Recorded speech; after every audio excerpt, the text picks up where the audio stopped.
बंगाल को दो पार्ट में डिवाइड ऐसे ही नहीं किया गया था।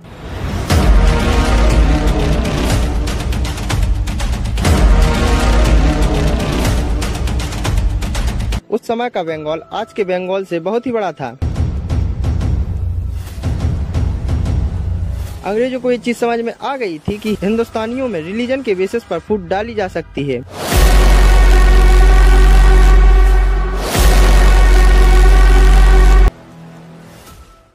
देखिए, बंगाल का पार्टीशन ऐसे ही नहीं हुआ था। एक सोची समझी साजिश हिंदू और मुस्लिम्स को लड़वाने की। ईयर 1903 में फ्रीडम फाइटर्स ने अंग्रेजों की नाक में दम कर रखा था। हिंदू मुस्लिम सारी कम्युनिटीज एक साथ आजादी की लड़ाई में लड़ रही थी और अंग्रेज जो थे वो काफी परेशान हो गए थे। और इसमें भी अंग्रेजों को सबसे ज्यादा दिक्कत बंगाल प्रोविंस से आ रही थी। देखिए, उस समय का बंगाल प्रोविंस काफी बड़ा था। आज का वेस्ट बंगाल, बिहार, असम, छत्तीसगढ़, झारखंड और बांग्लादेश ये सभी उसी में शामिल थे। जितने भी बड़े बड़े फ्रीडम फाइटर्स, पॉलिटिशियंस, लॉयर्स, वो सभी बंगाल से ही अंग्रेजों को अपना निशाना बनाते थे। बंगाल उस समय रिवॉल्यूशनरी एक्टिविटीज का हब बन चुका था, जिससे अंग्रेज काफी परेशान हो चुके थे। अब इसके बाद क्या होता है, जब ब्रिटिशर्स इन एक्टिविटीज से काफी ज्यादा परेशान हो चुके थे, तो इसके बाद 2 साल बाद 1905 में वायसराय लॉर्ड कर्जन ने बंगाल से निपटने के लिए एक प्लान बनाते हैं। और अंग्रेजों को ये चीज समझ में आ गई थी कि इंडियंस को रिलीजन्स के नाम पर बांटा जा सकता है। यदि किसी भी तरह इनकी एकता तोड़ दी जाए तो काम बन सकता है। नेशनलिज्म की फीलिंग्स जो इनके अंदर भरी हुई है, इसे रिलीजन हेट में बदला जा सकता है। तो लॉर्ड कर्जन क्या करते हैं, 1905 में एक अनाउंसमेंट करते हैं और कहते हैं कि बंगाल का जो एरिया है वो काफी बड़ा है, जिससे एडमिनिस्ट्रेशन में काफी दिक्कत आती है और इसलिए उसका पार्टीशन करना पड़ेगा। और पूरे बंगाल को 2 पार्ट में डिवाइड कर देते हैं। अब जो पूरा बंगाल था एज अ होल एरिया, उसमें हिंदू मेजोरिटी में थे, पर जो ईस्ट बंगाल का एरिया था उसमें मुस्लिम पॉपुलेशन ज्यादा थी। तो लॉर्ड कर्जन ने क्या किया कि पूरे बंगाल में जिस साइड मुस्लिम पॉपुलेशन मेजोरिटी में थी उसे ईस्ट बंगाल बना दिया, जो कि आज का बांग्लादेश है, और बाकी को वेस्ट बंगाल बना दिया। अब जो मुस्लिम बंगाल के अंदर माइनॉरिटी थे वो ईस्ट बंगाल के अंदर मेजोरिटी में आ गए, और जो हिंदू